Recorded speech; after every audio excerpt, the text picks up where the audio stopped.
Halo, kembali lagi bersama saya Ahmad Basyir Amin dalam Jadul Learning. Pada video ini saya akan menjelaskan mengenai perencanaan pajak terkait dengan kenikmatan berupa natura atau kenikmatan yang diberikan kepada karyawan namun bukan dalam bentuk tunai. Biasanya dalam bentuk fasilitas-fasilitas tertentu seperti rumah dinas, kemudian ada mobil dinas, dan lain sebagainya. Karena itu, yuk langsung saja kita bahas mengenai perencanaan pajak terkait dengan kenikmatan berupa natura.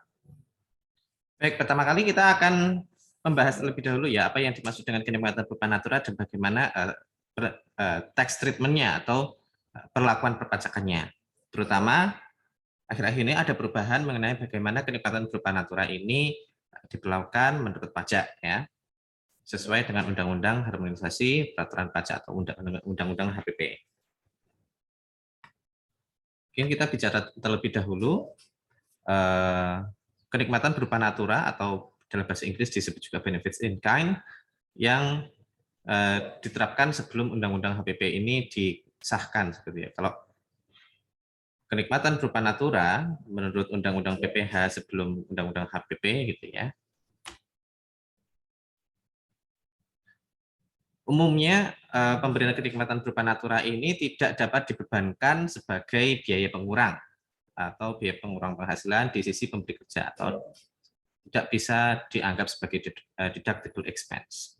Jadi jelas ya sebelum Undang-Undang HPP ketika kita memberikan kenikmatan berupa natura pada karyawan, biaya-biaya yang timbul dari penyelenggaraan kenikmatan berupa natura itu tidak bisa dikurangkan sebagai pengurang penghasilan di sisi pemberi kerja atau perusahaan pemberi kerjanya. Pada saat yang sama, karena biaya ini tidak dibebankan di sisi pemberi kerja, maka kenikmatan berupa natura ini juga tidak diperlakukan sebagai penghasilan atau tambahan penghasilan bagi si karyawan atau dianggap sebagai non taxable income. Nah, karena di satu sisi di sisi pemberi kerja ini dianggap sebagai non deductible expense, sedangkan di sisi lain di sisi karyawan tidak dianggap sebagai penghasilan karyawan, maka selama ini kenikmatan berupa natura itu dikeluarkan dari perhitungan PPH baik di sisi pemberi kerja maupun di sisi penghasilan karyawan. Namun setelah Undang-Undang PPH ada perubahan yang cukup signifikan, di mana ketika pemberi kerja itu memberikan kenikmatan berupa natura kepada karyawan, maka pemberi kerja dapat membebankan biaya-biaya pemberian kenikmatan berupa natura tersebut sebagai biaya pengurang penghasilan di sisi pemberi kerjanya atau dianggap sebagai deductible expense. Sedangkan di sisi karyawan, karena biaya-biaya ini sudah dibebankan ya sebagai pengurang penghasilan di sisi pemberi kerja, maka karyawan harus mengakui kenikmatan tersebut sebagai penghasilan karyawan atau sebagai taxable income. Jadi kenikmatan berupa natura yang sebelumnya tidak diperhitungkan dalam perhitungan PPH baik dari sisi pemberi kerja maupun dari sisi penghasilan karyawan sekarang menjadi bagian yang diperhitungkan dalam perhitungan PPH pemberi kerja dan karyawan.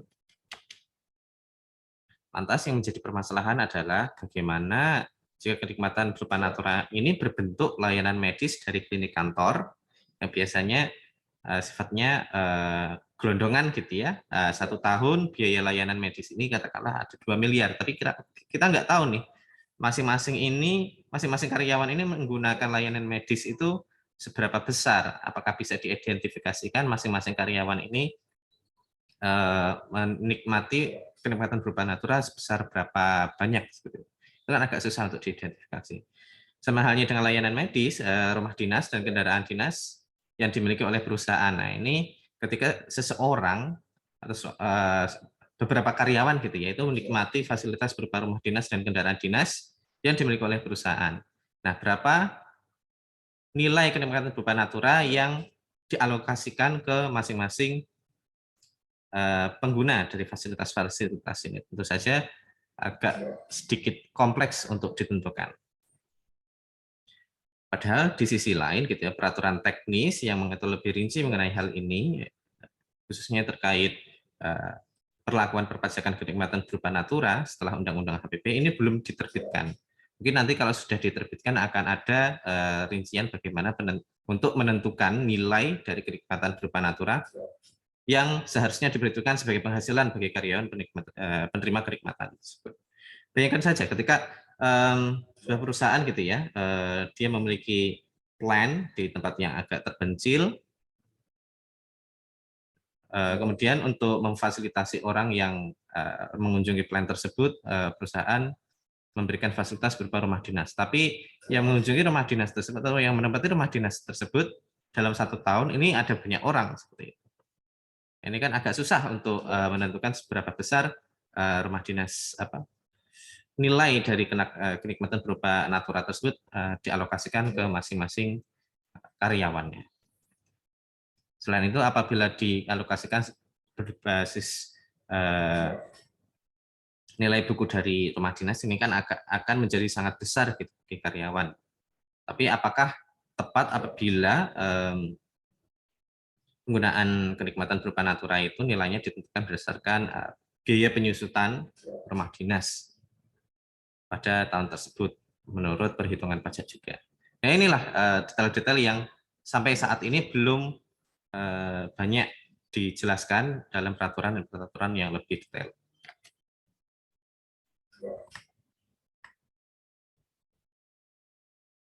Bagaimana mengoptimalisasi pajak terkait dengan kenikmatan berupa natura ini, khususnya sebelum Undang-Undang HPP? Apa yang bisa dilakukan? Yang pertama adalah manfaat pajak terkait natura ini dapat dieksploitasi dari perbedaan tarif gitu ya, antara PPh karyawan dengan perusahaan. Khususnya apabila tarif marginal karyawan atau disingkat TMK gitu lebih kecil daripada tarif marginal perusahaan atau TMP, pemberian kenikmatan berupa natura ini dapat memberikan manfaat pajak bagi semua pihak gitu. Secara net itu akan memberikan kenikmatan manfaat pajak. Tapi apabila tarif marginal karyawan itu lebih besar daripada tarif marginal perusahaan, katakanlah tarif marginal karyawannya itu sudah mencapai 30% gitu ya. Sedangkan tarif PPh perusahaan ini masih 25%, kita mengandaikannya sebelum Undang-Undang HPP gitu ya. Maka pemberian kenikmatan yang sifatnya tunai atau benefit in cash itu akan lebih hemat pajak bagi seluruh pihak, baik itu pekerja maupun pemberi kerja. Ini adalah aspek perencanaan pajak terkait dengan kenikmatan berupa natura. Nah ini apabila dibuat sebuah skenario gitu ya, bisa ditunjukkan ketika benefitnya itu sebesar 100 juta gitu ya, kemudian tarif PPh-nya itu 25%, kemudian tarif marginal PPh karyawan ini mencapai 30% katakanlah. Maka bisa dilihat di sebelah yang paling kanan ini, pemberian benefit berupa cash ini akan lebih menguntungkan. Seperti itu, akan lebih menguntungkan daripada apabila benefit ini dibayarkan dalam bentuk tunai. Seperti itu. Sebaliknya apabila benefit sebesar 100 juta ini dibayarkan ketika tarif marginal PPh karyawan ini baru 15% gitu ya. Maka manfaat pajak dari pemberian benefit in cash ini akan negatif, sedangkan benefit in kind itu akan menjadi 0. Sehingga akan lebih hemat pajak apabila benefit ini dibayarkan secara dalam bentuk natura atau secara in kind. Namun sejak disahkannya Undang-Undang HPP gini ya, pemberian kenikmatan berupa natura atau secara tunai itu menjadi indifferent atau tidak memiliki konsekuensi perpajakan yang berbeda. Cuma masalahnya adalah karena kenikmatan berupa natura itu menjadi salah satu komponen yang diperhitungkan dalam menghitung PPh, baik itu orang pribadi maupun wajib pajak badan gitu ya, atau pemberi kerja dan si pekerjanya gitu. Maka yang menjadi masalah adalah bagaimana seperti yang saya sebutkan tadi nilai kenikmatan berupa natura itu bisa diukur. Terima kasih sudah menonton video ini dan jangan lupa untuk cek video-video yang lainnya ya. Semoga video-video yang saya sampaikan ini bermanfaat buat kalian. Sampai jumpa di video berikutnya. Terima kasih.